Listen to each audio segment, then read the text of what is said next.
नमस्कार, मेरा नाम है खुशवंत फतनानी और आप इस वक्त देख रहे हैं फिजिक्स विद फतनानी। शुरुआत करते हैं आज की सेशन की। मेरे साथ हैं क्लास 11th के स्टूडेंट्स और हम लोग देख रहे हैं जेई और नीट के सिलेबस में चैप्टर एसएचएम यानी कि ऑसिलेशंस और वेव का पहला वाला पार्ट, ऑसिलेशंस क्या होती हैं। अलग अलग तरह के हमने टॉपिक्स कवर किए।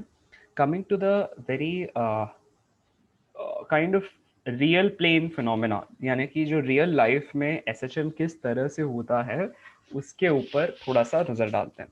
तो अब देखो, एसएचएम के लिए हमने अभी तक जो पढ़ा है वो ये है कि एसएचएम होने एक आइडियल मोशन है जिसमें आपके पास आप ने एक बार अगर किसी पेंडुलम को झुला दिया तो वो लगातार उसी एम्पलीट्यूड में उसी टाइम पीरियड के साथ झूलता रहेगा। लेकिन क्या रियल टाइम में ऐसा होता है? नहीं होता है। आफ्टर सम टाइम हम देखते हैं, लेट्स से अगर आपने झूला ही ले लो, है ना, आपने एक झूले या एक स्विंग को let's say you vibrated it या फिर यू ऑसिलेटेड इट, तो थोड़ी देर तक तो ऑसिलेट करता है, लेकिन आफ्टर सम टाइम वो ऑसिलेशन स्लो होते होते होते होते रुक जाती है। Now this phenomena of an oscillation slowly damping down or reducing its amplitude and then ultimately amplitude becoming zero, ये फिनोमेना कहलाता है डैम्प्ड सिंपल हार्मोनिक मोशन। क्या कहलाता है? डैम्प्ड सिंपल हार्मोनिक मोशन, या to be very in fact it is not called simple, it is called damped oscillations, है ना, it is called damped oscillations। Simple क्यों नहीं? क्योंकि सिंपल वर्ड हमने यूज किया था जब एम्पलीट्यूड न बदले, एक ही एम्पलीट्यूड से ऑसिलेट होता रहे। अब it is called as damped oscillations, है ना, जो कि रियल टाइम में ऑसिलेशंस हैं, मतलब रियल वर्ल्ड में हमको यही देखने को मिलता है। अभी हमने जब एसएचएम को देखा था, है ना, वो किस तरह से था देखो। When we had seen simple harmonic motion,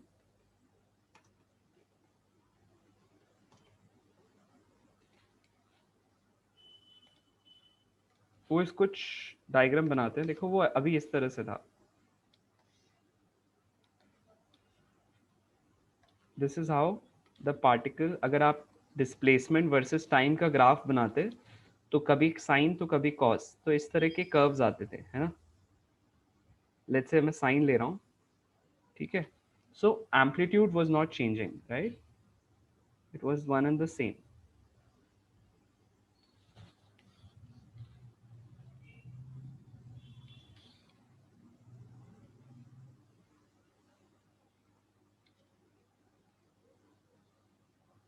ठीक है, एंड सो ऑन। लेकिन अब डैम्प्ड के लिए इस तरह से होता है, देखो। डैम्प्ड के लिए अगर आप टाइम के साथ उसके डिस्प्लेसमेंट को प्लॉट करोगे तो you will get a graph of this sort.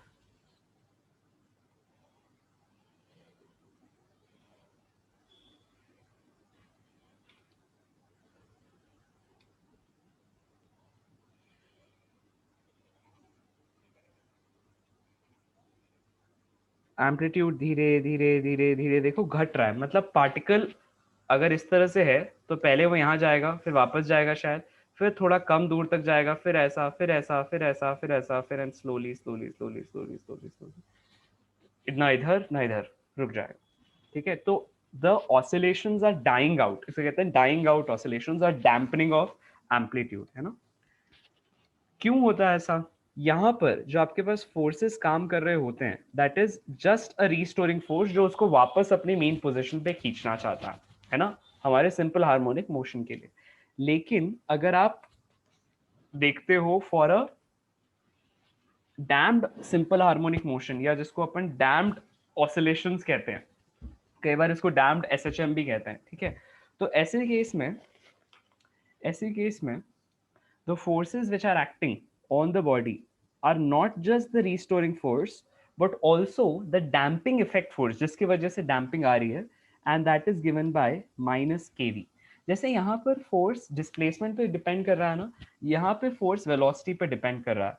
याद है मैंने टेस्ट में क्वेश्चन दिया था तुम लोगों के जिसमें वेलोसिटी के पर डिपेंड कर रहा था एक रेजिस्टिव फोर्स जो एटमॉस्फेयर में था। मैंने वो क्लास में भी आप लोगों के लिए लिया हुआ है, अगर याद नहीं आ रहा तो कॉपी पलट के देखना, आपको मिल जाएगा।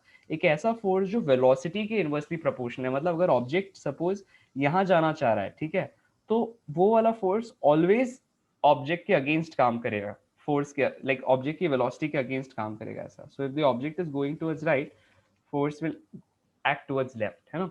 Now the if of the object wants to go towards left, force will act towards right. हमेशा अपोज करेगा मोशन को. तो ऐसा फोर्स ऑब्जेक्ट की वेलोसिटी को कम करने की प्रोसेस कंटिन्यू करता है, ठीक है. जबकि सिंपल हार्मोनिक मोशन में क्या होता है, जब यहाँ ऑब्जेक्ट जा रहा है, जब इसकी वेलोसिटी यहाँ पे है, तब तो फोर्स ऑपोजिट है वेलोसिटी के डायरेक्शन में.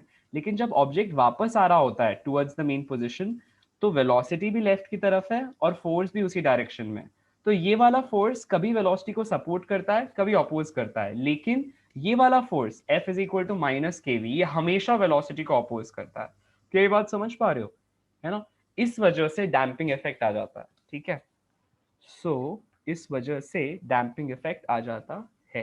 तो इसको कई बार फ्रिक्शनल फोर्स भी कहते हैं, डैम्पिंग फोर्स भी कहते हैं. ये वाला पार्ट जो मैंने लिखा है ना, minus k v, this part, this force is also called as damping force या फिर फ्रिक्शनल फोर्स.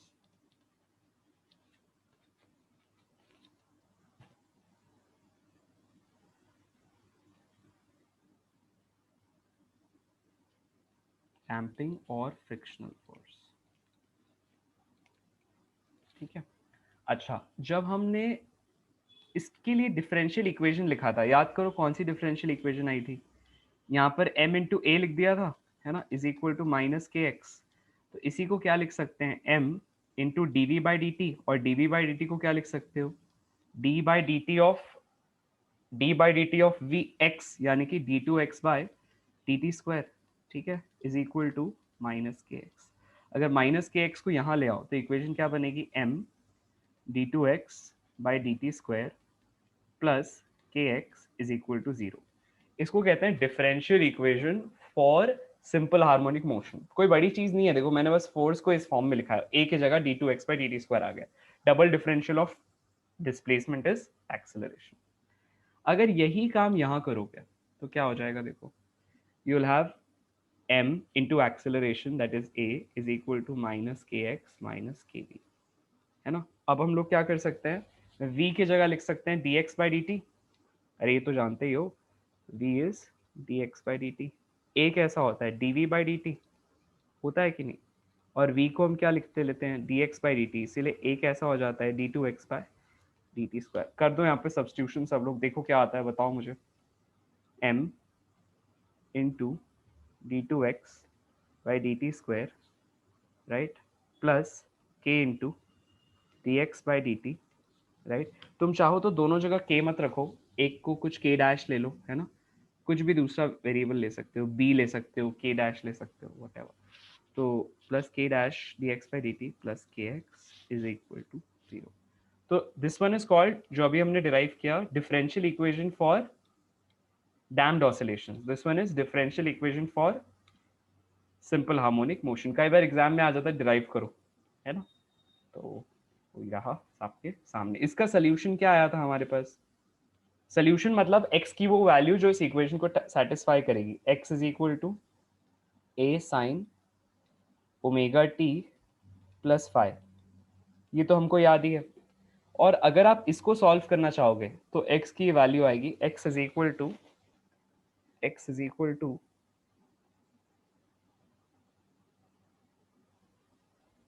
यहाँ पर ना एम्पलीट्यूड वेरिंग होता है.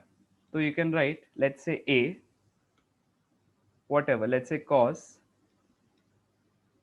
Omega dash T, right, plus five. जहां पर एम्पलीट्यूड वेरिंग है तो मैं a को लिख सकता हूं, I will call this as a is a naught, मतलब जो भी कांस्टेंट वैल्यू है एम्पलीट्यूड की, that times of e power minus b t by two m, minus b t by two m. एक बार इसको अपने पास लिख लो, write it down. Amplitude varying है यहाँ पे, बस इतना फर्क है, यहाँ के लिए एम्पलीट्यूड कांस्टेंट था, यहाँ पे एम्पलीट्यूड वेरिएबल है. लिखो.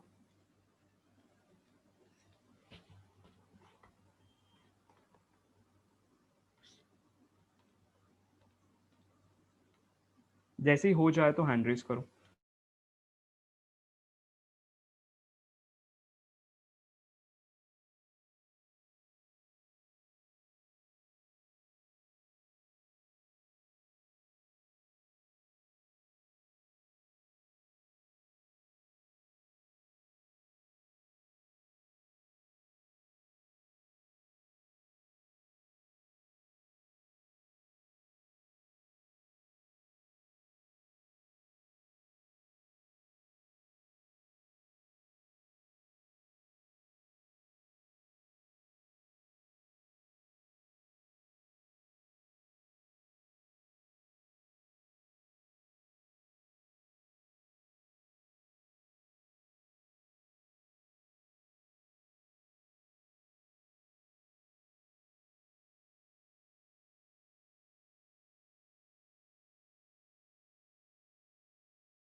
Okay, so is everyone done? जैसे हो जाए सब लोग हैंड रेज करेंगे। ओके ग्रेट, ठीक है। तो यहाँ पर ना क्वेश्चंस किस बेसिस पे बनते हैं, तुम्हारे स्कूल के एग्जाम के लिए मैंने आपको एनसीईआरटी पढ़ने के लिए कहा था, है ना? तो एक बार अपने टीचर्स से बात करना या पिछले साल के अपने स्कूल के पेपर्स देखना, तो उससे तुम्हें एक आइडिया हो जाएगा कि स्कूल में कैसे क्वेश्चंस आते हैं। मेरे ख्याल से थ्योरी आते हैं, इस तरह की डेरिवेशन वगैरह करनी होती है, ठीक है। और जैसे क्वेश्चंस यहाँ पे जो तुम्हें जिस तरह के क्वेश्चंस यहाँ के लिए करने होते हैं, लेट्स से यहाँ पे ये जो ओमेगा डैश है ना, उसकी वैल्यू के ऊपर, या फिर एम्पलीट्यूड के ऊपर, या फिर मैं बताता हूँ। देखो जैसे फॉर एग्जांपल एक बात समझना कि जो ओमेगा डैश है ना, that is given by omega naught square minus b by 2m whole square, right? where omega naught is equal to under root of k by m। क्या होता है under root of k by m? हम लोग तो ये पढ़ चुके हैं, पहले कैलकुलेट कर चुके हैं। अगर ऑब्जेक्ट सिंपल हार्मोनिक मोशन करता तो उसकी क्या उसके लिए क्या ओमेगा होता है ना। इस तरह की फ्रीक्वेंसी को हम कहते हैं नेचुरल फ्रीक्वेंसी या नेचुरल एंगुलर फ्रीक्वेंसी।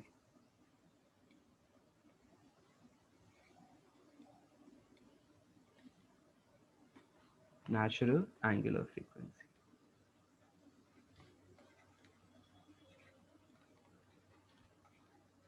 ठीक है। तो कुछ सवाल बनाते हैं, I think that is more precise way of dealing with it. देखो क्वेश्चन में लिखो given for a for a damped oscillation amplitude becomes half in t naught time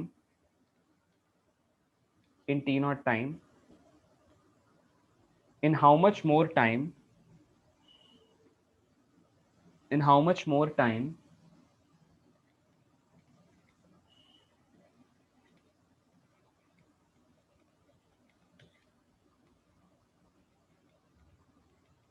does it become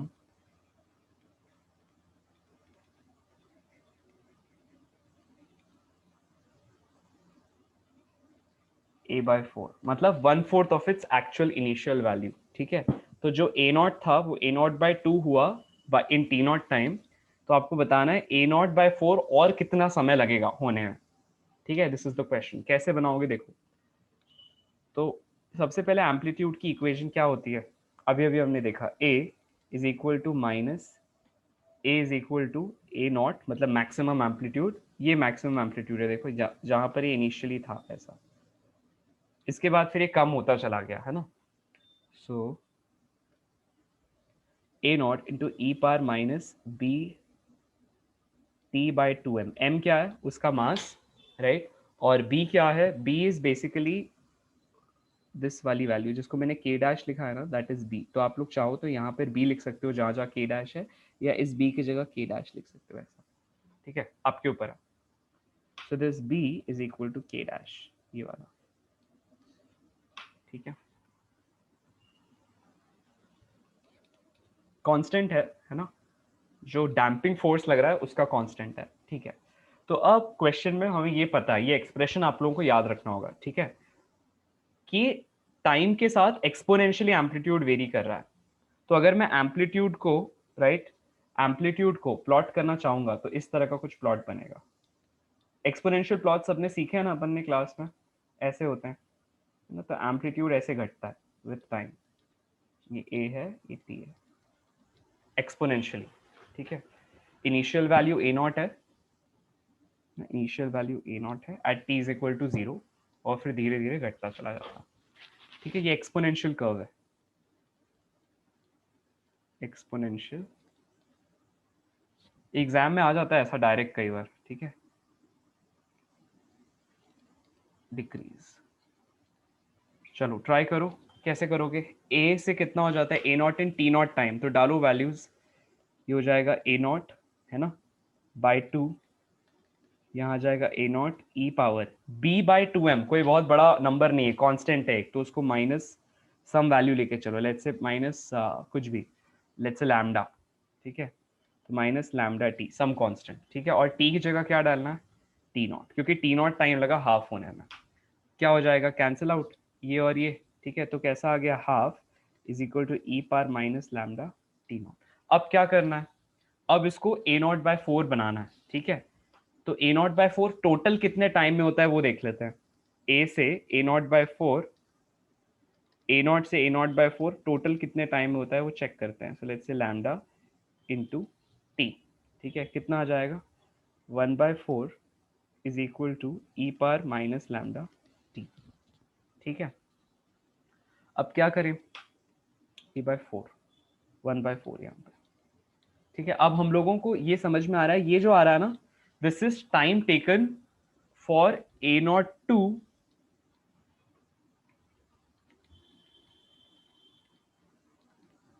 A naught by 4, ये total time है, this let's say ये t1 है और ये t2 है, तो ये जो वैल्यू है ना, this is t1 plus t2,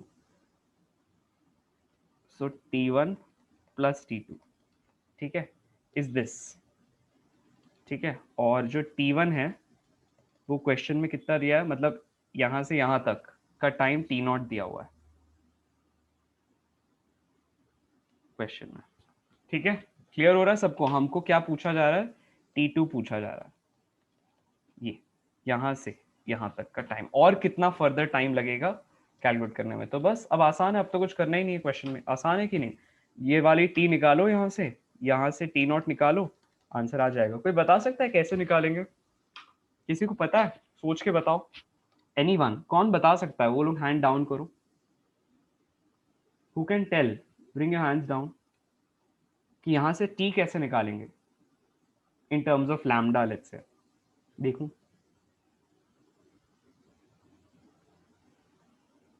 कोई भी नहीं बता पा रहा, अरे अरे, चलो कोई बात नहीं, देखो 1, ओके, नो 1, ठीक है,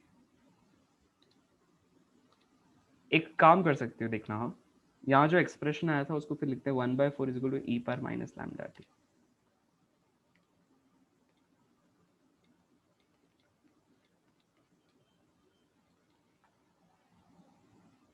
अब हम क्या ये नहीं लिख सकते कि ई पावर माइनस लैम्डा का whole power t is equal to 1/4, है ना, तो अब इसका मतलब हुआ e power minus lambda is equal to 1/4 का पावर 1/t, क्योंकि अगर दोनों तरफ पावर 1/t ले लिया तो ये कट जाएगा ना, है कि नहीं, तो ऐसा लिख सकते हैं, राइट, ई पावर माइनस लैम्डा की वैल्यू, करेक्ट, तो अब उसको यहाँ पे सब्सटीट्यूट कर दो, देखो क्या आता है, 1/2 is equal to e power minus lambda का पावर टी नॉट लिख सकते हैं इसको, और ई पावर माइनस लैम्डा कितना है, 1/4 का पावर 1/t, ऐसे ही है, करेक्ट, तो ये 1/t कहाँ लिख सकते हो, ऐसा आ जाएगा, सही कह रहा हूँ, हाँ, अच्छा, अब इन एक्सप्रेशंस को इक्वेट करो, 1/4 को क्या लिख सकते हो, 1/2 का स्क्वायर, अरे कुछ रॉकेट साइंस नहीं है, सिंपल है, देखो क्या किया, सिर्फ सब्स्टिट्यूट ही तो किया है, ई पावर माइनस लैम्डा टी की जगह ये वाली वैल्यू, राइट, अब 1/4 को क्या लिख सकते हो, 1/2 का स्क्वायर, तो ये कैसा हो जाएगा, 1/2 इज इक्वल टू 1/2 का स्क्वायर, ठीक है, इसका मतलब 2t0/t, और इसका पावर कितना है, 1, ये बात जानते हो कि नहीं, कि अगर एक्सपोनेंट मतलब बेसिस सेम है, लेट्स से x का power b is equal to x का पावर a, तो मैं क्या लिख सकता हूँ, b is equal to a, right, तो यही काम यहाँ भी करते हैं, देखो नीचे के बेसिस सेम है, तो हम एक्सपोनेंट्स को क्या कर देते हैं, इक्वेट कर दें, करो इक्वेट, क्या हो जाएगा, यहाँ पर 1 है, यहाँ पे 2t0/t है, क्या आ जाएगा, 2t0/t is equal to 1, which implies t is equal to 2t0, ठीक है, तो यहाँ देखो t is equal to 2t0, right, इसका मतलब हुआ कि a0 से a0/4 होने में 2t0 टाइम लगता है, और a से a0/2 होने में, देखो यहाँ से यहाँ तक टू टी नॉट टाइम लगता है, और ए नॉट से ए नॉट बाय टू होने में टी नॉट लगता है, तो बचा हुआ कितना हुआ, टी नॉट। ये बात समझ में आई सबको? क्लास आया क्या, क्लियर हुआ सभी को? राइट, यस इसका सर। इसका मतलब हुआ कि अगर ए नॉट बाय एट करना होगा, फिर से हाफ करना होगा, फिर से कितना टाइम लगेगा, टी नॉट। फिर से इसको अपना हाफ होना होगा, फिर से टाइम कितना लगेगा, टी नॉट। ये सिमिलैरिटी समझ पा रहे हो सब लोग? है ना? आई रिपीट इसी चीज को एक बार, हैव अ लुक। हमने क्या किया, हमने सबसे पहले तो इक्वेशन लिखा, है ना? फिर हमने लिखा कि ए की जगह अगर आपने ए नॉट बाय टू कर दिया तो कितना टाइम लगेगा, टी नॉट यहाँ पे सब्स्टिट्यूट कर दिया इसकी जगह। ये जो भी कांस्टेंट था बी बाय टू, हम इसको लैम्डा ले लिया। फिर ए नॉट से ए नॉट बाय फोर होने में कितना टाइम लगेगा, लेट्स से स्मॉल टी, है ना? और हमें ये बात समझ में आ गई थी कि अगर पहले तो ए नॉट से ए नॉट बाय टू होगा, फिर ए नॉट से ए नॉट बाय फोर होगा, तो ए नॉट से ए नॉट बाय फोर होने में टोटल टाइम टी लग रहा है, और ए नॉट से ए नॉट बाय टू होने में क्वेश्चन में दिया है टाइम टी नॉट लग रहा है ना? सो पहला टी वन यानी कि यहां से जो आएगा, right, that is t naught, और जो यहां से आएगा that is small t. Small t की वैल्यू निकल के आई टू टी नॉट। इसका मतलब total time two t naught, यहाँ वाला टाइम टी नॉट। इसका जरूर मतलब हुआ फर्दर और कितना समय लगेगा, हाफ का वन फोर्थ होने में, that is t naught, two t naught minus t naught, t naught. ये अपना आंसर हो गया, है ना? Answer is this value is t naught. किस किस को क्लियर हो गया? एक बार हैंड डाउन कर लो। ये किस किस को समझ में आया कैसे हमने किया? ओके ओके, कूल, ठीक है। हाँ महेश पूछो। ओके, क्लियर है। अच्छा, अब इसको लिख लो, राइट इट डाउन।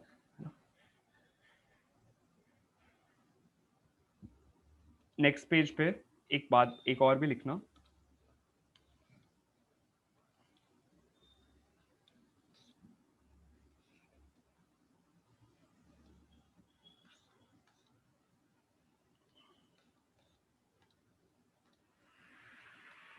जो पहले ए नॉट था उससे ए नॉट बाय टू होने में जितना समय लगा, उतना ही समय, लेट्स से टी नॉट लगा, उतना ही समय उसका और हाफ होने में लगेगा, है ना? इसी को बोलते हैं एक्सपोनेंशियल डीके,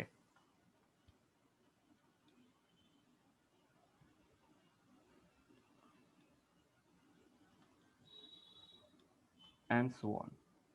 और सिर्फ इस तरह से नहीं, इसका एक और मीनिंग है। लेट्स से अगर ए नॉट से ए नॉट बाय थ्री होने में let's say T dash time लगा, इसका मतलब फिर से ये अपना वन थर्ड कितने टाइम में होगा, टी डैश टाइम में होगा। ये बात समझ पा रहे हो सब लोग? फिर से अपना वन थर्ड कितने टाइम में होगा, टी डैश टाइम, मतलब ये नाइन। अब कितना हो जाएगा फिर से टी डैश टाइम में, ए नॉट बाय 27, मतलब एम्पलीट्यूड का एक्सपोनेंशियल डीके, इसी को एक्सपोनेंशियल डीके कहते हैं, है ना? So this is how amplitude changes with time, amplitude with time. मतलब टोटल अगर मैं पूछूं कि वन एट्थ कितने समय में हो जाएगा एम्पलीट्यूड, तो अगर वन हाफ हो जाता है टी नॉट टाइम में, तो वन एट्थ होगा थ्री टी नॉट टाइम में टोटल। ये बात समझ पा रहे हो? ये इसका मीनिंग है। अगर वन थर्ड होता है टी डैश टाइम में, तो वन बाय 27 होगा थ्री टी डैश टाइम में। तुमको जरूरी नहीं है ये टी नॉट या टी डैश दे, हो सकता है या थ्री सेकेंड्स दे रहे हैं, है ना? तो तुम्हारा आंसर होगा 9 सेकेंड्स, यानी कि three t naught for 127 to get reduce to 127। समझ पा रहे हो? या हो सकता है यहां तक का पूछता, बोलता फर्दर कितना टाइम लग रहा है ना? तो यहां पर आ जाता 6 सेकेंड्स। ठीक, एक क्वेश्चन बनाओ।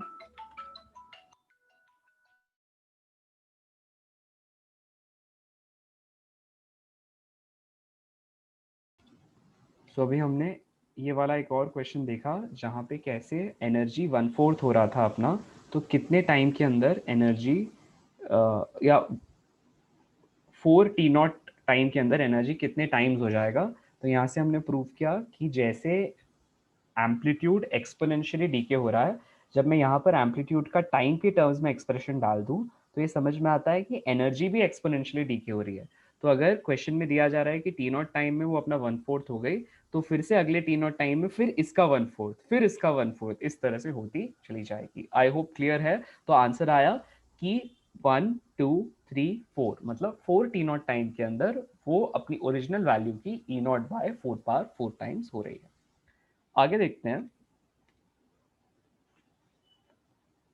अब तुम लोगों ने झूला झूला है कि नहीं किसी के साथ, मतलब कोई पीछे से झूला झूला रहा हो, है ना, and you are on the swing.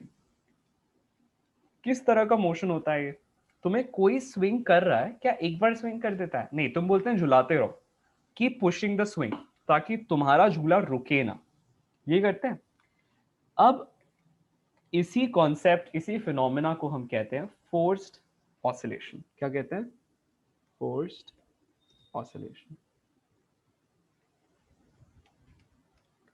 Forced oscillation का मतलब है कि कोई एक्सटर्नल सोर्स ऑसिलेटर को लगातार एनर्जी देता रहे ताकि डैम्पिंग ना हो। सो रियल टाइम अर्थ में, राइट, रियल टाइम फिनोमेना में जब भी तुम किसी ऑब्जेक्ट को ऑसिलेशन देते हो तो डैम्पिंग होने लगती है। तो अगर मैं चाहता हूं कि ऑब्जेक्ट की डैम्पिंग ना हो तो एज अ सोर्स मैं उसको लगातार बार बार धक्का देता रहूंगा। इस तरह के ऑसिलेशन को हम कहते हैं फोर्स्ड ऑसिलेशन। क्या कहते हैं? Forced oscillation. So you might wish to write, एक एक्सप्लेनेशन लिखो, है ना, when a body is acted by an external periodic force, और ये फोर्स पीरियोडिक है, मतलब मैं लगातार फोर्स लगा रहा हूं, ठीक है। तो अभी तक ऑब्जेक्ट पे क्या होता था, सिर्फ एक फोर्स लगता था जिसको हम लिखते थे F is equal to minus k x, है ना। फिर हमने कहा कि डैम्पिंग के लिए क्या होने लगता है, उस पर माइनस के भी लगने लगता है। अब अगर आप एक पीरियोडिक फोर्स लगाने लगो ताकि वो एस एच एम न रुके, तो हम उसको कहने लगते हैं एक और पीरियोडिक फोर्स आ गया, लेट्स से मैं उसका नाम दे रहा हूँ F naught sine omega T. Periodic है इसीलिए साइन वाला टर्म आया है उसमें, ठीक है। ये उस फोर्स का एम्पलीट्यूड है, एफ नॉट, ठीक है। तो लिखो, when an external periodic force is acting on the body, when an external periodic force is acting on the body,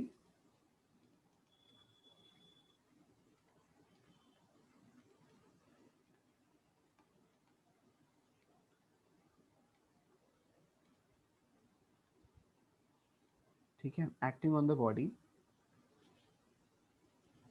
such that body oscillates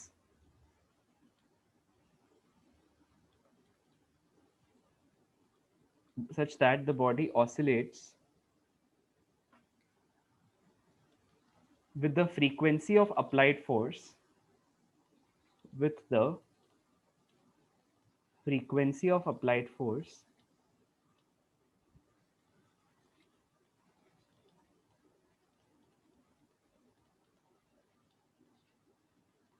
है ना। इस तरह के ऑसिलेशन को हम क्या कहते हैं? Forced oscillation. Such an oscillation is called forced oscillation.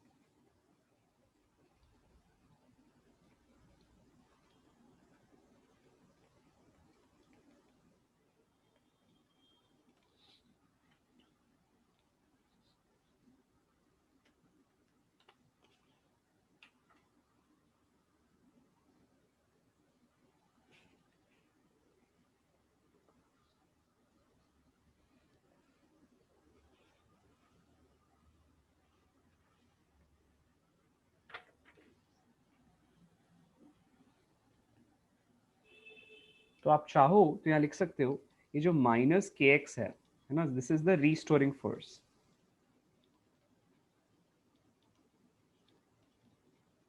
जो माइनस के वी है that is the damping force, जबकि f naught sine omega t जो है that is the external periodic force.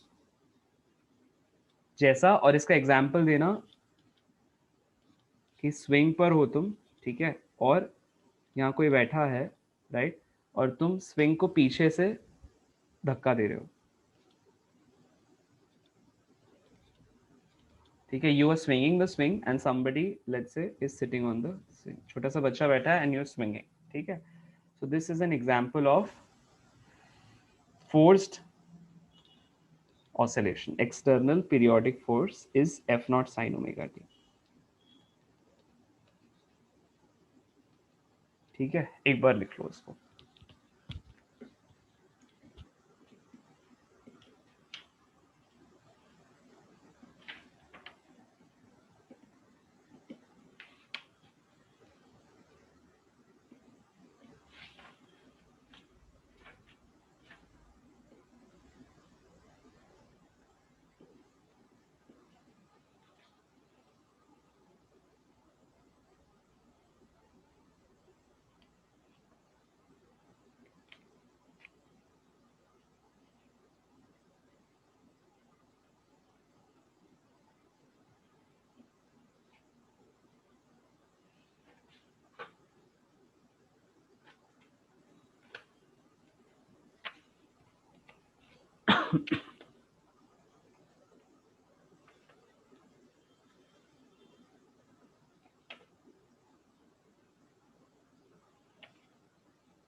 लिख लिया क्या सभी ने?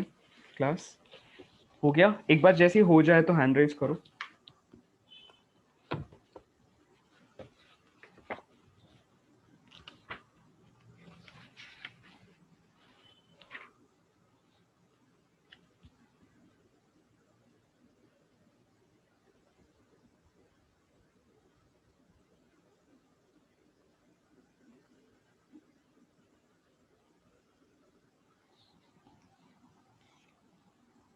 Just 1 minute.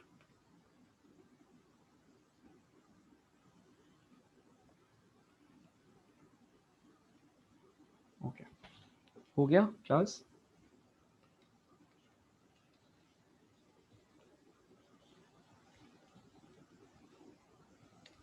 Okay great. देखो अभी क्या हो रहा था, जैसे हमने लास्ट केसेस में सोल्यूशन दिए थे ना इक्वेशन के, इसको भी जब आप सॉल्व करते हो, है ना, the solution of the equation comes out to be कुछ कुछ उसी तरह से। x is equal to a sine of omega t plus five, ठीक है, ओमेगा t प्लस फाइव, जहां पर ओमेगा क्या है, omega is the frequency of the oscillator, forced oscillator, मतलब ये जो बाहर से फोर्स आ रहा है इसकी फ्रीक्वेंसी है ओमेगा, ठीक है। क्योंकि हमने देखो क्या कहा है, body oscillates with the frequency of the applied force, यानी कि अगर अप्लाइड फोर्स जो पीरियोडिक फोर्स है उसकी फ्रीक्वेंसी ओमेगा है, तो यहाँ पर एसएचएम की इक्वेशन में भी ओमेगा आता है। समझ पा रहे हो इस बात को? ठीक है, हियर सोल्यूशन में जो यहाँ ओमेगा आया, this omega is equal to angular frequency of applied force। ये बहुत इंपॉर्टेंट है इसको लिखना, ठीक है। angular frequency of applied external applied periodic force, whatever applied external periodic force, जो बाहर से फोर्स लगाया गया उसी की फ्रीक्वेंसी से ऑसिलेशन होने लगता है अब की बार, ठीक है। और एम्पलीट्यूड का जो वेरिएशन है that is given bye an expression, जो लिख लो बट उसको बहुत ज्यादा रटने की जरूरत नहीं है, बस this for your information. So इस तरह से होता है, amplitude is f naught by m whole by under root of omega minus omega naught का स्क्वायर, है ना, plus b omega by m का होल स्क्वायर, जहाँ पे again b is the same के वी जो हमने लिखा था, k डैश कर दिया था, इसको b भी लिख सकते हो, ठीक है। सो ऐसा कुछ, ठीक है। यहाँ पर स्क्वायर है, omega square minus omega naught square. Omega naught क्या है? Omega naught is the natural angular frequency, मतलब under root of k by m. अगर कोई डैम्पिंग फोर्स नहीं होता, अगर कोई एक्सटर्नल फोर्स नहीं होता, तो बॉडी का ये ओमेगा होता, मतलब this is the natural angular frequency, ठीक है, नेचुरल एंगुलर फ्रीक्वेंसी।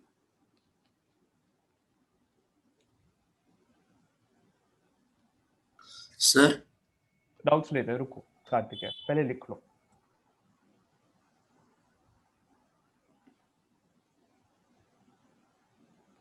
जैसे ही हो जाए तो आप सभी लोग हैंड डाउन करेंगे, ठीक है?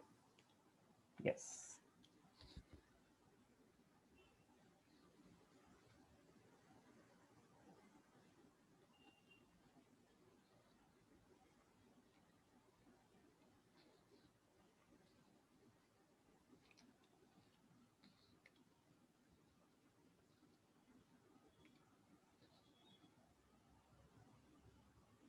ओके, देखो तो हमने क्या पढ़ा, जैसे आप झूला झुलाते हैं ना, अगर आप किसी को पीछे से लगातार झूला झुला रहे हैं, यानी कि आप वो स्विंग पे बैठा है somebody and you are pushing the swing, swing बार बार अपना एम्पलीट्यूड खो रहा है, लेकिन आप उसको फिर से झूला झुला रहे हैं, राइट?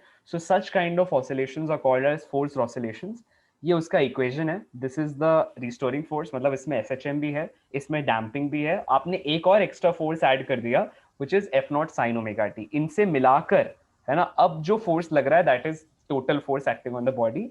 इस तरह के सिस्टम को अपन कहते हैं फोर्स्ड ऑसिलेशन।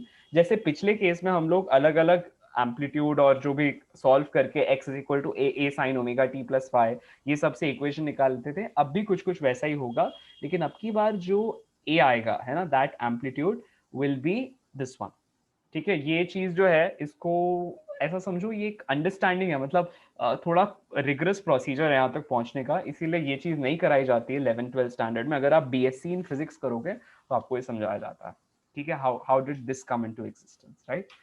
चलो, क्लियर? हाँ कार्तिक, क्या पूछो? यस कार्तिक, क्या बोलो? सर वो f is equal to minus k x minus b भी लिखा है सर। हाँ, यही पूछना था। Yes sir. ओके, चलो, सो आगे बढ़ते हैं। अब ना एक खास तरह का फिनोमेना है ना, जिसको अपन कहते हैं रेजोनेंस। क्या कहते हैं? रेजोनेंस।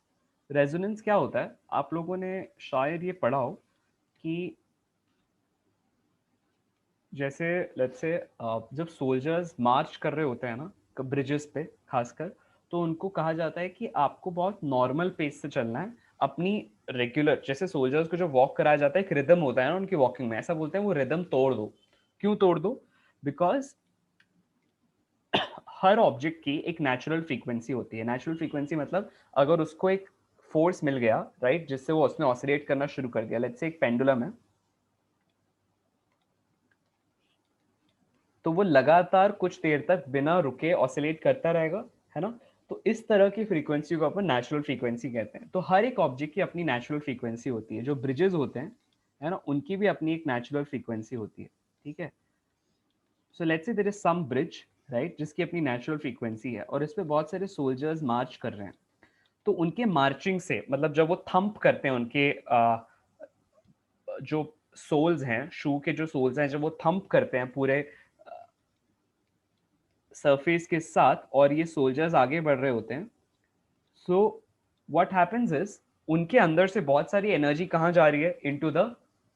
इनटू द झूला और the bridge. Now what happens is when they are going, ये ब्रिज थोड़ा थोड़ा ऑसिलेट करने लगता है, बिकॉज इसको कुछ एनर्जी मिल रही है ना, थोड़ा सा ऑसिलेशन आने लगता है। लेकिन इस ब्रिज की जो नेचुरल फ्रीक्वेंसी है, मतलब जिस फ्रीक्वेंसी से ये ऑसिलेट करने कर सकता है, अगर वो, इसकी खुद की नेचुरल फ्रीक्वेंसी, है ना, और जिस फ्रीक्वेंसी से ये लोग वॉक कर रहे हैं, अगर वो एक दूसरे के इक्वल हो जाएं, कैसे हो जाएं? लगभग इक्वल या इक्वल हो जाएं, तो क्या होता है, इनकी सारी की सारी एनर्जी इस झूले को ऑसिलेट करने में लग जाती है। समझ पा रहे हो? मैंने कहा एनर्जी पूरी की पूरी, जो सोर्स है जिसकी वजह से ऑसिलेशन, फोर्स्ड ऑसिलेशन थोड़ी थोड़ी हो रही थी, अगर उस सोर्स की फ्रीक्वेंसी जिस ऑब्जेक्ट को ऑसिलेशन कराया जा रहा था उसके पूरी तरह से इक्वल हो जाए, तो कुछ होता है। यहां देखना, इस एक्सप्रेशन को समझना ध्यान से, बहुत प्यारा एक्सप्रेशन है। इस एक्सप्रेशन में ध्यान से समझना, अगर ओमेगा, यानी कि frequency, natural frequency of the applied force, है ना, दिस वन, ओमेगा, ये रहा, ओमेगा हो जाए ओमेगा नॉट के इक्वल, ओमेगा हो जाए ओमेगा नॉट के इक्वल, तो ये वाला पूरा एक्सप्रेशन कैसा हो जाएगा? Zero.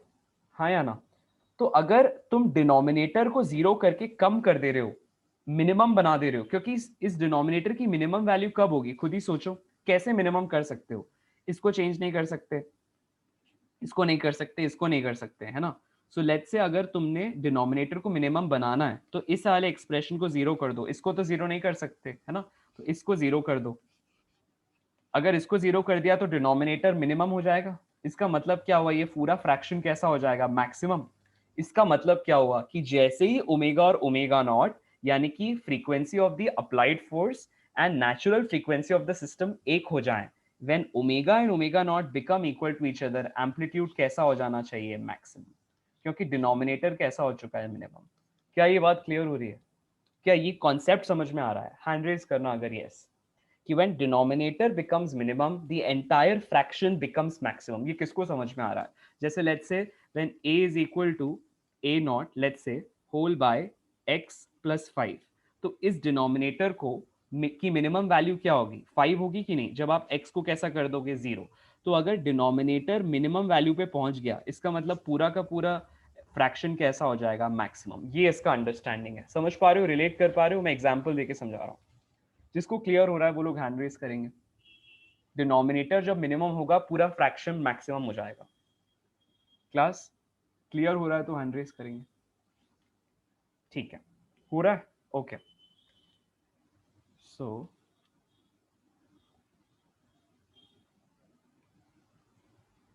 Example is let's say a is a naught by x plus 5 when x turns out to be 0 or denominator becomes minimum, the entire fraction becomes maximum।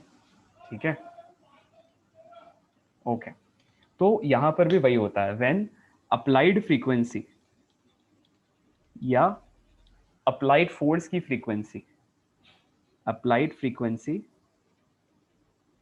Becomes equal to natural frequency या लगभग equal, ठीक है, इसको बोलते हैं लगभग, ऐसा बना देते हैं, दो टिल्डा की साइन यूं। सो व्हेन अप्लाइड फ्रीक्वेंसी और नेचुरल फ्रीक्वेंसी उस सिस्टम की एक हो जाते हैं, तब एम्पलीट्यूड कैसा हो जाता है, maximum. Amplitude becomes a max. कितना हो जाएगा, a is equal to f naught by m whole by under root of कैसा था, बी ओमेगा बाय एम का whole square, b omega by m का whole square which is equal to f naught by m whole square, और root एक दूसरे को cancel करेंगे तो बी ओमेगा बाय एम, है ना, और एम कैसा हो जाएगा, कैंसिल आउट होगा। इसका मतलब एम्पलीट्यूड कैसा हो जाएगा, एफ बाय बी ओमेगा। ये कई बार क्वेश्चन में पूछ लिया जाता है, ठीक है, कि एम्पलीट्यूड बताओ कितना होगा। आपको एफ दे देता है क्वेश्चन में, बी दे देता है और ओमेगा दे देता है, ठीक है, you have to find out, या एफ नॉट दे देता है इस तरह से। ठीक है, लेट्स से क्वेश्चन कैसा आ सकता है कि आपको बता देगा कि there is an external periodic force which is acting on the system given by f is equal to 5 sine of pi t. ठीक है, ये एक एक्सटर्नल पीरियोडिक फोर्स है जो काम कर रहा है उस सिस्टम में। जो डैम्पिंग फोर्स है वो वेलोसिटी पे ऐसे डिपेंड करता है, minus f is equal to -3 × v। ठीक है, आपको बताना है what would be the maximum amplitude, a max कितना होगा, ये पूछ रहा है। कैसे निकालोगे, बहुत सिंपल है। कौन कौन समझ सकता है, जल्दी से बताओ, ए मैक्स कैसे आएगा, वो लोग हैंड डाउन कर लो जिसका आंसर आ जाए, या अगर समझ में भी आ जाए इसको देख के वो लोग हैंड डाउन कर लेंगे। यस क्लास,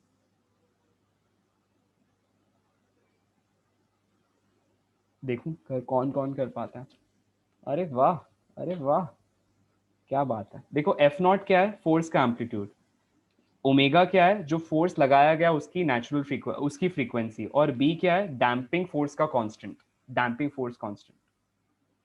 देखो, ओके, फिर से देखो यहाँ पे एवरीवन, एफ को हम क्या लिख सकते हैं, F naught sine omega T. Compare करो, एफ नॉट कितना आ जाएगा 5, ओमेगा कितना आ जाएगा पाई, है ना। अच्छा, यहाँ से ये डैम्पिंग फोर्स है यानी कि वेलोसिटी पे जो डिपेंड कर रहा है, इसका मतलब बी कैसा हो जाएगा 3, तो आ जाएगा कि नहीं मैक्सिमम एम्पलीट्यूड 5 होल बाय कैसा हो जाएगा b into omega, so this will be 5 by 3 pi. अब क्लियर है, अब जिसको क्लियर हो गया वो लोग हैंड डाउन कर लो। यस क्लास, ओके ठीक है, कूल, लिख लो, write it clear down. Sir. Okay, so तो इसलिए सोल्जर्स को क्या कहा जाता है कि यू ब्रेक द बीट, मतलब बीट को ब्रेक करो। अगर आप एक फ्रीक्वेंसी से चल रहे हैं सो ब्रेक इट अप, वरना हो सकता है कि ब्रिज बहुत तेजी से ऑसिलेट करने लगे। एम्पलीट्यूड मैक्सिमम मतलब अभी थोड़ा थोड़ा ऑसिलेशन हो रहा था, अब zoom zoom zoom zoom oscillate होने लगे और ये पूरा का पूरा ब्रिज टूट जाएगा। ऐसे डर से कई बार कहते हैं कि यार या कई बार हवा भी चल रही होती है ना, हवा जिस झोंके से झूले को झुला रही होती है, अगर हवा की चलने की फ्रीक्वेंसी, लेट्स से जिस झोंकों पे हवा आ रही है, अगर वो फ्रीक्वेंसी और ब्रिज की नेचुरल फ्रीक्वेंसी भी एक हो जाए तो हवा की पूरी एनर्जी ट्रांसफर हो जाती है ब्रिज में, एम्पलीट्यूड मैक्सिमम, ब्रिज टूट जाता है। ठीक है, इस फिनोमेना को अपन कहते हैं रेजोनेंस, है ना, इस फिनोमेना को अपन कहते हैं रेजोनेंस। इसमें एम्पलीट्यूड हो जाता है मैक्सिमम और ओमेगा हो जाता है ओमेगा नॉट के इक्वल, मतलब अप्लाइड फ्रीक्वेंसी सिस्टम की नेचुरल फ्रीक्वेंसी के इक्वल। जिस एम्पलीट्यूड से सिस्टम ऑसिलेट करता है उसकी वैल्यू हो जाती है फोर्स का amplitude whole by damping constant into omega, that is the applied frequency. इसको लिख लेना अपने पास, एफ नॉट क्या है, बी क्या है, ओमेगा क्या है। F naught is force amplitude, जो फोर्स लगाया जा रहा है उसकी मैक्सिमम वैल्यू क्या है। दिस इज डैम्पिंग कांस्टेंट, मतलब डैम्पिंग फोर्स का constant f is equal to minus b b v, तो इसको अपन कहते हैं डैम्पिंग कांस्टेंट। और ओमेगा क्या है, जो फोर्स लगाया गया उसकी एंगुलर फ्रीक्वेंसी। सो अप्लाइड फोर्स की एंगुलर फ्रीक्वेंसी या अप्लाइड एंगुलर फ्रीक्वेंसी।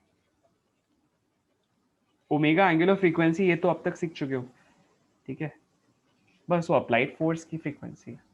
ठीक है, ओके। अब ना एक बात समझना, जैसे इस तरह के मोशन हो रहे थे ना, वैसे ही there is something called as,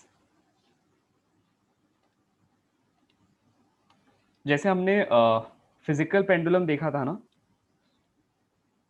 एक टाइप ऑफ एसएचएम है, वैसे अलग अलग तरह के एसएचएम्स हो सकते हैं। ठीक है, तो अगर सपोज आपके पास, अगर सपोज हमारे पास एक सिंपल पेंडुलम है, उसके लिए टाइम पीरियड कैसा होता था, 2 π√L/g। लेकिन अगर एल की वैल्यू मैं बढ़ाता जाऊं, बहुत बड़ा कर दूं और लगभग अर्थ के रेडियस के इक्वल कर दूं, कैसा कर दूं, अर्थ के रेडियस के इक्वल कर दूं या उससे थोड़ा कम या थोड़ा ज्यादा कर दूं, तब क्या करेंगे, तब कैसे निकालेंगे, क्या, time period. So when l is comparable, यहां लिखना, when l is comparable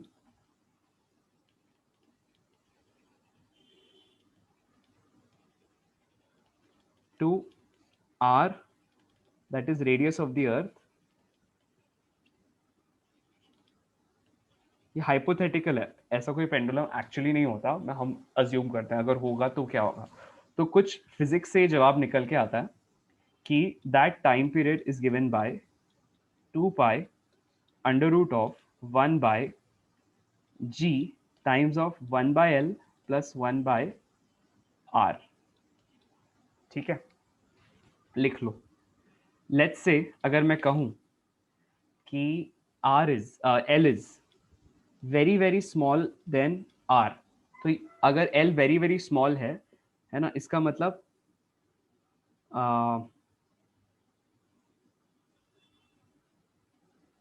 1/L कैसा हो जाएगा, या एक काम करते हैं, पहले तो ये लिख लो, इस पे पहले कुछ क्वेश्चंस बनवाते हैं। लिखो, when L is equal to, when the length of pendulum is equal to 3 times of r, बताओ क्या हो जाएगा, कैलकुलेट करो। यस क्लास, कैलकुलेट करें।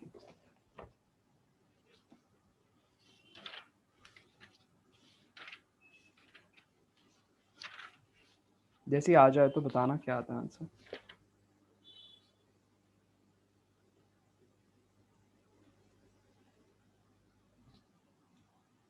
आ गया, किस किस का आ गया, हैंड रेज करो।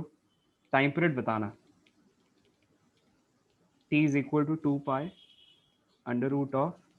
√1/g times of 1/2r plus 1/r। Simple है, कर लोगे, है ना? ये 3r, सॉरी, है ना? There is nothing rocket science about it, कर सकते हो, ठीक है। अब समझना इसको,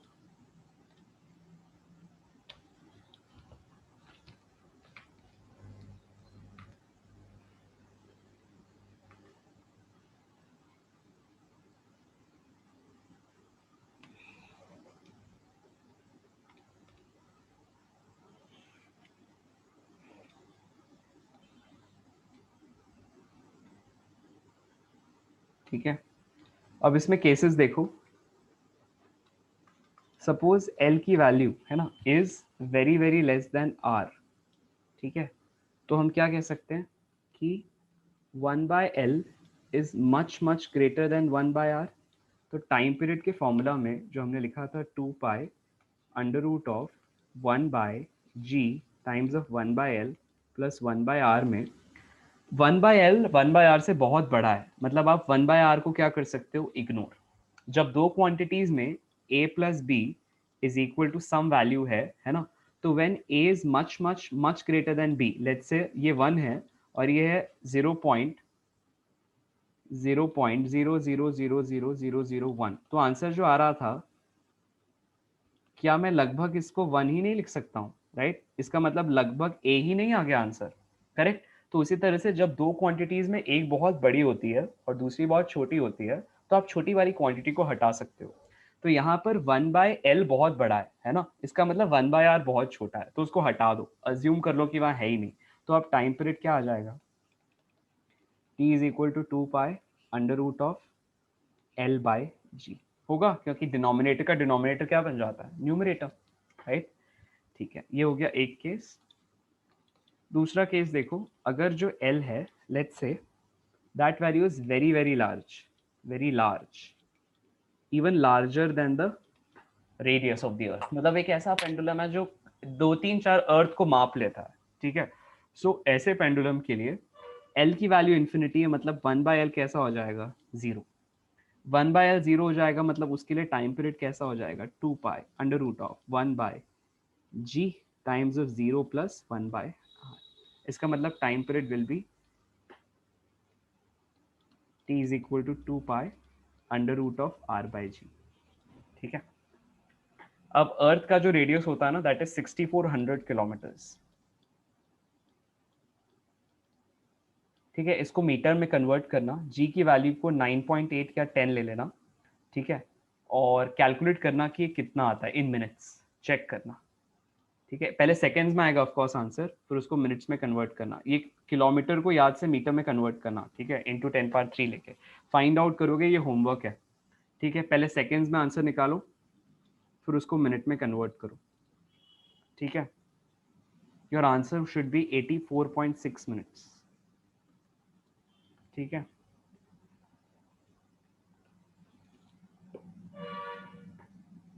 इसको अपन कह सकते हैं time period of a pendulum of infinite length. So this is time period of a pendulum of infinite length, case 1 और केस 2।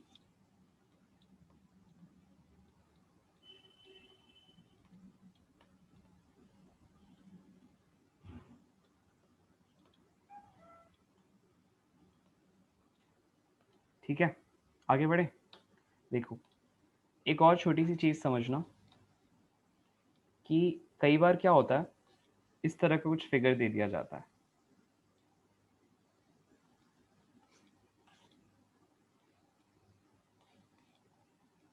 कि आपके पास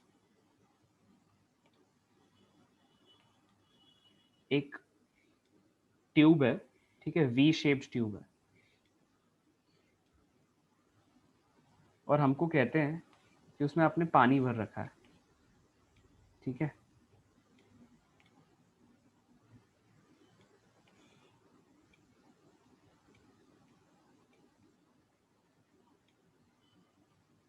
और इस ट्यूब को हमने यहाँ रख दिया, ठीक है। ये अलग अलग तरह के मैं एप्लीकेशंस बता रहा हूँ, ठीक है, ऑफ SHM, है ना। जैसे हमने ये देखा, है ना, this was the application of an SHM, जो एक ऐसा पेंडुलम जो अर्थ के साइज का या उससे बड़ा है ना। सो दीज आर एग्जांपल्स या एप्लीकेशंस ऑफ SHM। या डिफरेंट टाइप्स ऑफ एसएचएम, जैसा अपन ने कुछ केसेस पहले देखे थे, कुछ कुछ वैसे स्प्रिंग वाला, सिंपल पेंडुलम है ना, ये सिंपल पेंडुलम अर्थ के रेडियस के आसपास का, ठीक है। अब कई बार हमने फ्लूइड वाला भी देखा था, एक सिलेंडर को फ्लूइड में डाल दिया है। अच्छा, अब यहाँ क्या हो रहा है, आपके पास एक वी शेप्ड ट्यूब है, ठीक है, इसमें पानी इस तरह से भरा हुआ है एक ही लेवल पे। पानी का एक रूल होता है, any kind of fluid when you fill it in a vessel, वो लेवल सेम रहता है हर तरफ, अगर वेसल की ब्रांचेस अलग अलग हो तो भी। होगा क्या, अगर लेट्स से मैंने थोड़ा सा किसी तरह से इस पानी को यहाँ पुश करने में सफल हो गया ऊपर की तरफ, ठीक है, तो होगा क्या कि ये यहाँ से इस पॉइंट से ये उतना ही नीचे नीचे डाउन हो जाएगा, पुल हो जाएगा, राइट। ऑफ कोर्स ये क्योंकि पानी तो एक ही है ना पूरी ब्रांच में, तो जितना यहाँ से ऊपर हुआ उतना ही यहाँ से नीचे होगा, करेक्ट।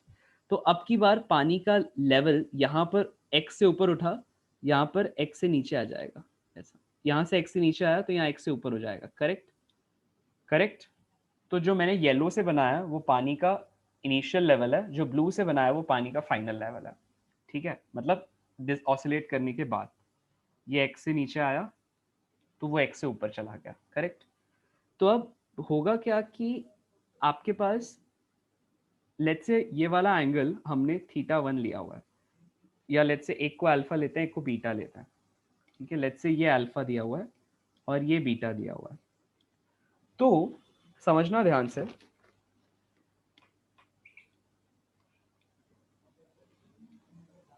मैं ट्रायंगल्स बना रहा हूं, इनको देखना। Let me make one triangle here इस तरह से, let me make one triangle here इस तरह से, ठीक है।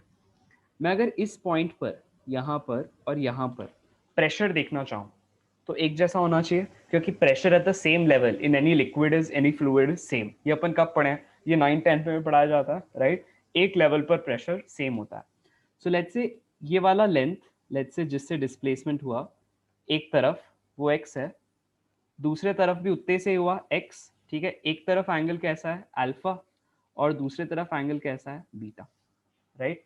तो जो टोटल प्रेशर होगा, है ना, जो टोटल प्रेशर होगा जो किसी इस पॉइंट पे काम कर रहा होगा वो कैसा होगा, इतने length, let's say this length और इस लेंथ की वजह से क्या लिख सकते हैं अपन इसको h1 प्लस h2, राइट। और एक लेंथ आई है यहाँ की खुद की गिरावट की वजह से और दूसरी लेंथ आई है दूसरे तरफ की गिरावट की वजह से, राइट।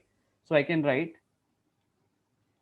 h1 की जगह x, क्या लिख सकते हो, h1 is this height, h2 is this height, क्या हो जाएगा h1 बेस कैसा होता है x cos अल्फा और परपेंडिकुलर कैसा होता है h1 will be x sin alpha, हाँ या ना। उसी तरह से h2 कैसा हो जाएगा x sin बीटा, तो यहाँ क्या आ जाएगा x sin alpha plus x sin beta. Pressure कैसा होता है इस हाइट की वजह से होगा, अपन ये कह रहे हैं। प्रेशर का फॉर्मूला क्या होता है जानते हो, ये वाली बात कि pressure acting at any point in a fluid, let's say यहाँ पर, is because of the weight of column above it. So pressure is force acting per unit area, है ना। Now force is equal to जो भी force होगा वो उसके weight की वजह से होगा, तो mg into a, right। Now हम लोग weight को क्या लिख सकते हैं, हमने पढ़ा है, याद करो, मतलब मास को लिख सकते हैं वॉल्यूम इंटू डेंसिटी, है ना, into a times of g, right. So एक सेकेंड, कुछ गड़बड़ लिखा ना अपन ने, मास नहीं सही लिखा, ठीक है।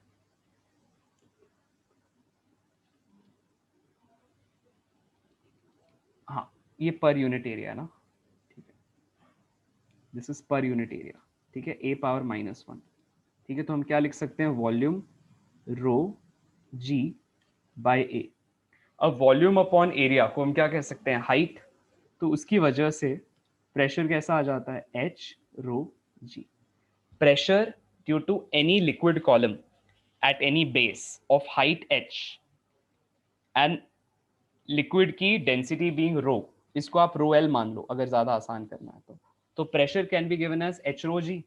उसी फंडे से यहाँ पर जो प्रेशर काम कर रहा होगा, एक्स्ट्रा प्रेशर, मैंने डेल्टा क्यों लिखा है क्योंकि अभी तक नहीं था जब तक लिक्विड सेम लेवल पे है। जैसे मैंने एक तरफ से डिस्प्लेस किया, दूसरी तरफ से और ऊपर लिक्विड चला गया, तो ये प्रेशर काम करने लगा टू मेक श्योर कि लिक्विड वापस अपनी ओरिजिनल पोजिशन पे आए, खिंच के वापस आ जाए, राइट। तो इसीलिए this is h rho g, तो मतलब total h which is H1 plus H2 into rho of the liquid times of g. तो यहाँ पर this into rho of the liquid times of g. अब x को common निकाल लो, है ना, this is delta p, right.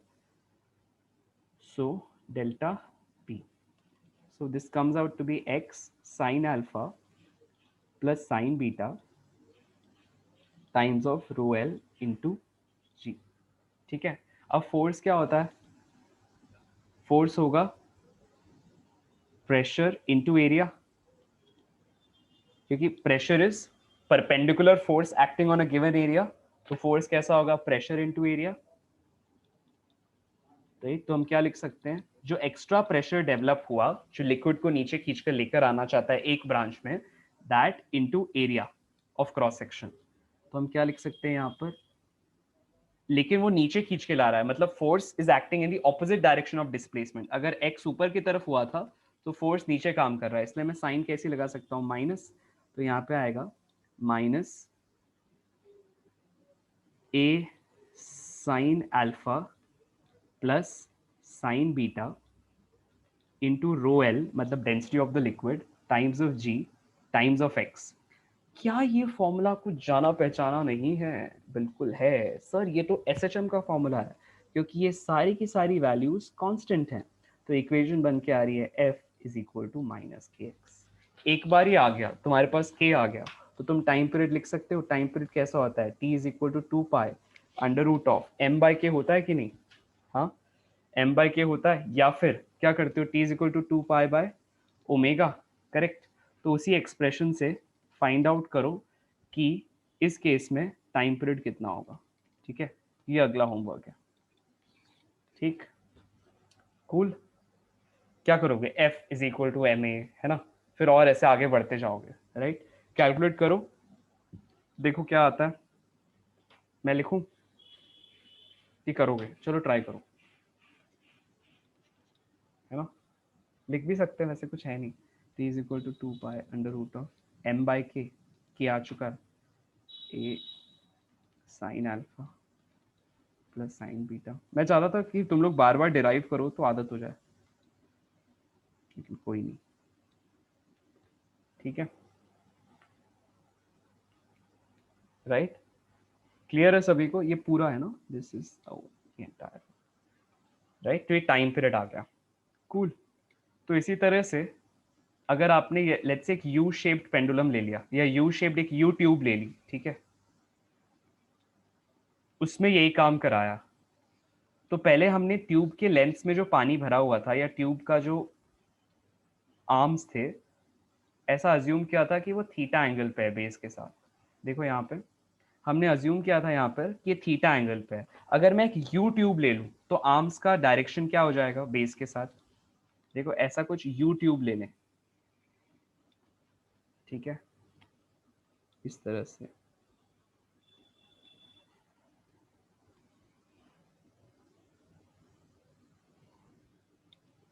ठीक है। सो इसके लिए the angle which it is making with the base, base के साथ जो एंगल बना हुआ है वो कितना हो जाएगा, 90 डिग्री। यहाँ भी एंगल कितना हो रहा है, जो ये वाली आर्म बेस के साथ बना रही है, 90 डिग्री, राइट। देखोगे तो अब हम लोग जो एक्सप्रेशन था के का, वो थोड़ा सा बदल जाएगा। यहाँ पर साइन ऑफ 90 और यहाँ पर भी साइन ऑफ 90, कितना आ जाएगा, 1 + 1 दैट इज 2। तो लिखो क्या आ जाएगा, अब की बार फोर्स विल बी, अब की बार f is equal to, expression था a rho l g, a rho l g times of sine of alpha plus sine of beta with a negative sign and x। तो अब यहाँ पे this is 90, this is also 90, ठीक है। सो ये आ गया minus rho l जी into 2 x, ठीक है। राइट। तो अब होता क्या है कि जब तुम आगे इसको एक्सपैंड करोगे यहाँ पर MA लिखकर, ठीक है, सो जो एक्सप्रेशन निकल के आएगा फाइनली, ये भी होमवर्क है, इसको ट्राई करो, बन जाए तो अच्छी बात है, नहीं बन जाए तो पूछो, इसको ड्राइव करेंगे। आंसर ऐसा आएगा t is equal to 2 pi under root of, इसका सपोज टोटल लेंथ एक आर्म में कैपिटल L है, तो यहाँ पे आएगा L/G। ठीक है, ये निकल के आएगा, ट्राई करो। कूल। तो ये हो गया YouTube, case of A YouTube, है ना। तो अपन ने 3 केसेस देखे, एक अर्थ के साइज का, अगर पेंडुलम का अर्थ के रेडियस के साइज का पेंडुलम का लेंथ हो जाए 1, एक वी शेप ट्यूब और एक यू शेप ट्यूब। एक टॉपिक कई बार आ जाता है एग्जाम्स में, दैट इज सुपरपोजिशन ऑफ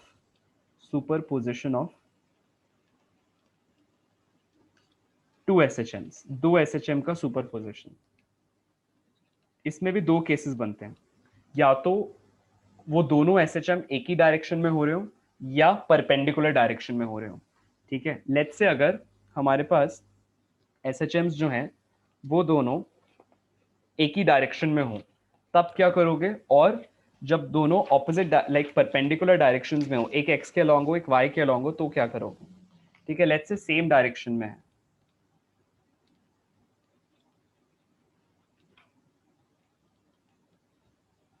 चाहो तो उसको नेक्स्ट पेज पे हेडिंग दे सकते हो।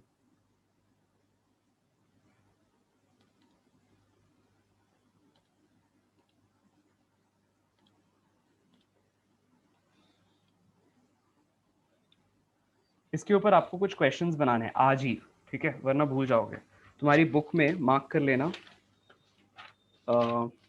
लेवल 1 में यू हैव क्वेश्चन नंबर 62 से 74।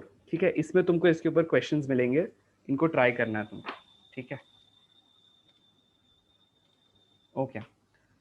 62 से 74 इन सवालों को आज ट्राई करोगे, और सिर्फ ट्राई मत करना, टाइमर लगा के ट्राई करना, जब भी सवाल बनाओ टाइमर लगा के बनाओ। ठीक है, ये तो बोलने की जरूरत ही नहीं, अब तुम लोग इतने एक्सपीरियंस्ड हो गए हो कि कर लोगे। और जिन जिन लोगों ने जो जो पेपर्स नहीं दिए हैं किसी भी रीजन से, वो सॉल्व करो ईमानदारी से, बिना देखे करना। ठीक है, और सबमिट करो मुझे। ठीक है, बाय। मैंने तो आज ट्यूसडे का डेट दिया था, राइट। नहीं हुआ, अगर अभी भी किसी काम में व्यस्त हो, नहीं कर पा रहे हो, तो प्रायोरिटाइज करो और उसको कंप्लीट करो बाय डे आफ्टर टुमारो। 2 दिन है, जो भी टेस्ट अब तक के शुरू से लेकर लास्ट तक जो भी टेस्ट तुमने नहीं दिए हैं, कोई भी रीजन हो, मेरे पास तो लिस्ट है तुम्हारी। ठीक है, तो उनको कंप्लीट करो आने वाले 2 से 3 दिन के अंदर, and I want that paper to be done, खासकर पिछले 2 पेपर्स। ठीक है, राइट। दो, आई थिंक 2-4 लोगों ने नहीं दिए हैं। ओके, बट मैंने एक अजब सी सिमिट्री देखी है कि जिस दिन पेपर होने वाला रहता है उस दिन आप बिजी हो जाते हो या कुछ हो जाता है। ठीक है, तो ऐसा नहीं होना चाहिए यार, इतना इतना सिमिट्रिसिटी कैसे होती है। टेंशन हो रहा है क्या पेपर्स का। ये कई बार बॉडी का भी रिएक्शन होता है, when you are too tensed about something, body उस समय जवाब दे देती है। ठीक है, देखो, तो अगर 2 SHMs एक साथ हों, ठीक है, और एक ही डायरेक्शन में हो, सुपरपोजिशन ऑफ 2 SHMs,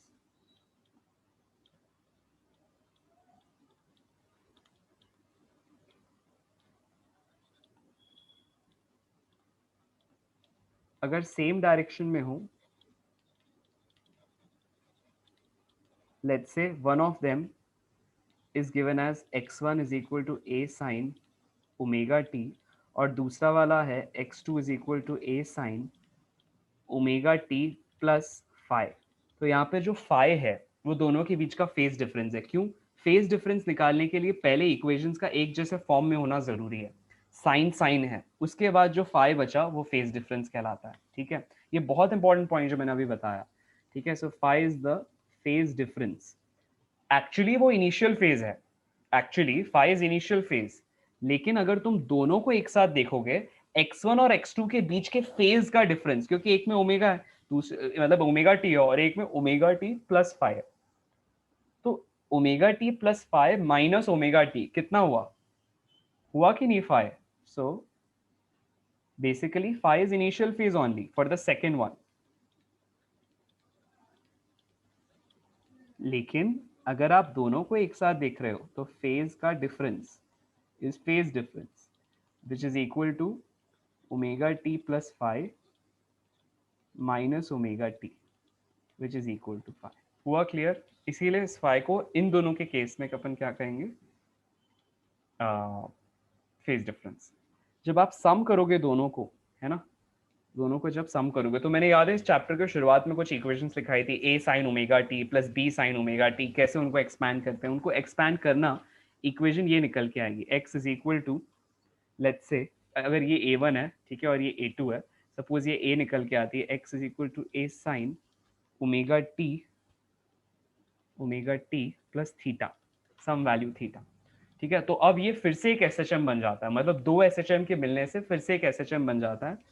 ठीक है, सपोज हमने एक्स डायरेक्शन लिया है, मतलब एक्स डायरेक्शन के अलोंग एक ही बॉडी पर दो तरह के एसएचएम हो रहे हैं।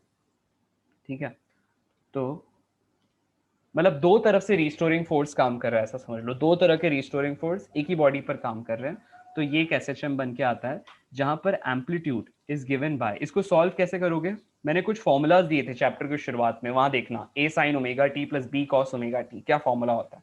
ठीक है, सब्सटीट्यूट दैट हियर, तो आंसर आएगा। खैर, तो a बन के आता है, a is equal to under root of a1 square plus a2 square plus 2 a1 a2 cos of phase difference that is 5। ठीक है, कूल।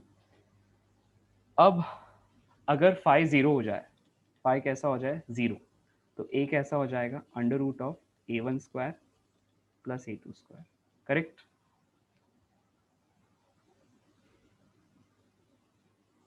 अच्छा नहीं, प्लस साथ में एक और आएगा ना, cos 0 is 1, right, तो plus 2a1 a2 which is basically the expansion of a1 plus a2 का होल स्क्वायर, करेक्ट।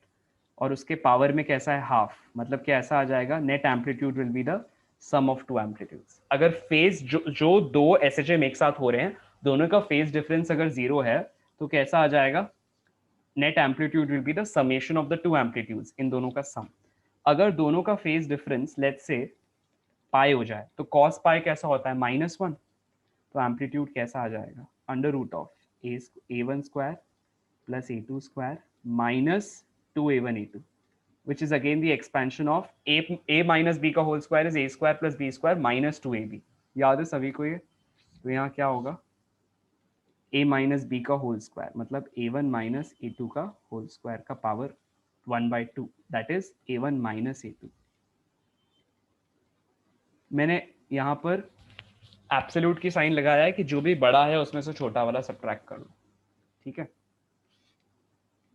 ठीक है, तो ये आ गया नेट एम्पलीट्यूड, कब, जब दोनों का फेज डिफरेंस कैसा हो, पाई। यहाँ पर फेज डिफरेंस कैसा हो, 0। ठीक, ओके।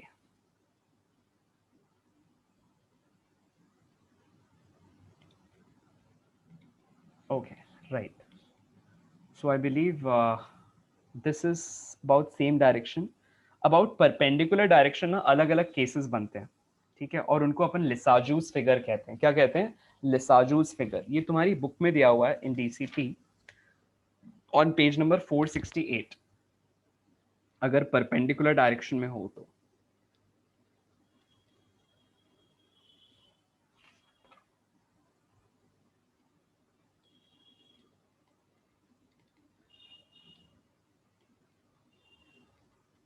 आई थिंक ये सिलेबस में उतना स्ट्रांगली नहीं है, मतलब आई डोंट रिमेंबर, इसको एक बार चेक करना। आई डोंट थिंक आपके सिलेबस में ये है, लेकिन अगर आता है तो कुछ बहुत सिंपल है, कुछ भी हार्ड नहीं है। सो उस केस में हम यहाँ x1 x2 लेने की जगह x और y ले लेते हैं, एक को x ले लेते हैं, दूसरे को y ले लेते हैं। ठीक है, और आगे इक्वेशंस कंटिन्यू करते हैं। ठीक है, तो ऐसे केसेस में कुछ खास केसेस बनते हैं।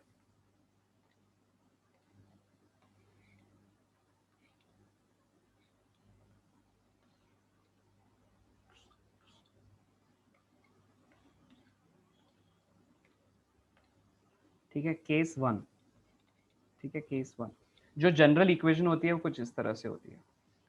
General equation is x square, जैसे अगर मैं x ले रहा हूँ, let's say one of the SHM का equation is x is equal to a1 sine omega t, like last time. दूसरा वाले में हम x लिखने के बजाय y लिख रहे हैं, क्यों, क्योंकि दोनों आपकी बार परपेंडिकुलर है ना, मतलब एक ऑसिलेशन ऐसा हो रहा है तो दूसरा ऑसिलेशन इस तरह से हो रहा है। ठीक है, तो x is equal to sorry a1 sin omega t, this is a2 sin omega t plus five, ठीक, करेक्ट। तो अब हम लोग के पास जो इक्वेशन बन के आती है दोनों की वजह से, राइट, रिजल्टेंट पाथ बोलते हैं उसको, कि जो अब एक्चुअल एम्पलीट्यूड है उस पार्टिकल पर दो तरह के एसएचएम हो रहे हैं, एक ऐसा और दूसरा ऐसा, तो नेट पाथ कैसा बन के आएगा, तो रिजल्टेंट पाथ पाथ का जो इक्वेशन है जिसको अपन क्या कहते थे, ट्रैजेक्टरी, याद आ रहा है, तो इसकी जो ट्रैजेक्टरी है वो कैसी होगी, देखो इस तरह की इक्वेशन आती है, x square by a one square plus y square by a two square minus 2xy cos of phi whole by a1 a2 is equal to sin square phi। अब ना अलग अलग केसेस बनते हैं इसमें भी, लेट्स से अगर phi एक केस के लिए जीरो हो जाए, phi कैसा हो जाए, जीरो, मतलब there is no phase difference, ठीक है, there is zero phase difference. और जीरो फेज डिफरेंस को एक और मीनिंग होता है, they are in same phase या in phase with each other, same phase और in phase with each other, ये तरीका होता है फाई जीरो बोलने का, in phase with each other. तो खुद ही सब्स्टिट्यूट करके देखो आंसर क्या आता है, कॉस ऑफ जीरो मतलब ये वन हो जाएगा, साइन ऑफ जीरो मतलब ये जीरो हो जाएगा, ठीक है, और तुम इसको उधर लेके जाओगे, ठीक है, जब आगे इसको इस तरह से एक्सपैंड करोगे, आइए आप लोगों को अगेन प्रूव करना है, ठीक है, आंसर ऐसा बन के आएगा, x by a one minus y by a two का होल का स्क्वायर, देखना आता है कि नहीं, इज इक्वल टू जीरो, यहां से निकल के आएगा y is equal to a two by a one into x. क्या हो गया, ये किस तरह की इक्वेशन है तेजस, ये किस तरह की इक्वेशन है, स्ट्रेट लाइन की कि कुछ किसी और तरह की, स्ट्रेट लाइन की इक्वेशन है, y is equal to m x, हाँ या ना, राइट आयुष, है स्ट्रेट लाइन की इक्वेशन, करेक्ट। तो यहाँ पे इस इक्वेशन को लिख लोगे, this is the equation of a straight line, कुछ इस तरह से, ये ऐसा, ठीक है। वैसे ही जब phi is equal to pi आ जाता है तो इक्वेशन आती है y is equal to minus a two by a one into x, मतलब ये वाली लेट्स है, ठीक, ये सेकेंड वन, ये फर्स्ट वन, ये फर्स्ट, ये सेकेंड, ठीक है।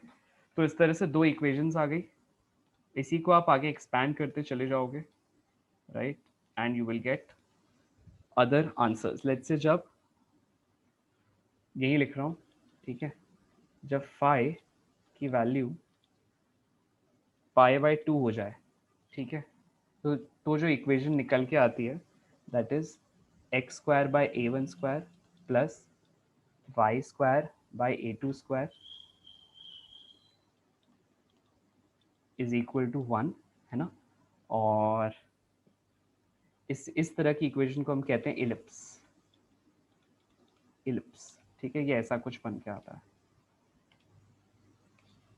ऐसा, ठीक है, जहाँ पे x1 का एम्पलीट्यूड a1 है, मतलब x का एम्पलीट्यूड a1 है, मतलब यहाँ पर अलोंग x डायरेक्शन जो एम्पलीट्यूड है ये a1 है, अलोंग y एम्पलीट्यूड जो अलोंग y डायरेक्शन जो एम्पलीट्यूड है वो a2 है, ठीक। उसी तरह से अगर a1 और a2 सेम हो जाए तो इक्वेशन जो बन जाती है वो होती है सर्कल की, मतलब फाई पाई बाई टू ही रहे और a1 और a2 एक दूसरे के इक्वल हो जाए, मतलब जो x डायरेक्शन में और y डायरेक्शन में, दिस इज y डायरेक्शन और ये x डायरेक्शन, दोनों में जो एसएचएम हो रहा है दोनों के लिए एम्पलीट्यूड सेम हो जाए, तो इक्वेशन आती है x square plus y square is equal to a square, this is the equation of an SHM, ठीक है। सो इसको अपने पास लिख लेना, this is the equation of a circle, sorry,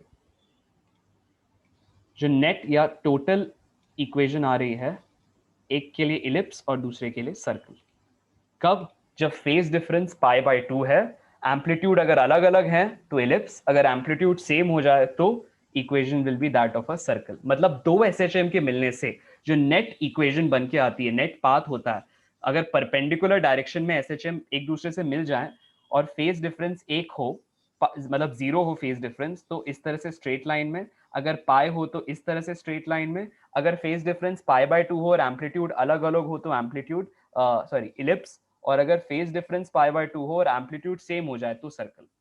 ठीक, बस इतना ही था, right? This is the equation of a circle. Cool. तो I send the notes on the group, in case आपने नहीं लिखा हो लिख लीजिएगा। ये पार्ट HCV में काफी अच्छे से दिया हुआ है, ठीक है? This is given in HCV in a very beautiful way. So if you wish, have a look, go through HCV। कोई डाउट हो मुझसे 5 के आसपास एक बार मुझे कॉल कर दो, कम एंड डिस्कस, ठीक है? Okay then, thank you very much class, और इन क्वेश्चंस को बना लेना, ठीक है, in your level 1 DCP। Thank you everyone, please take care, bye bye. Thank you all. Yeah.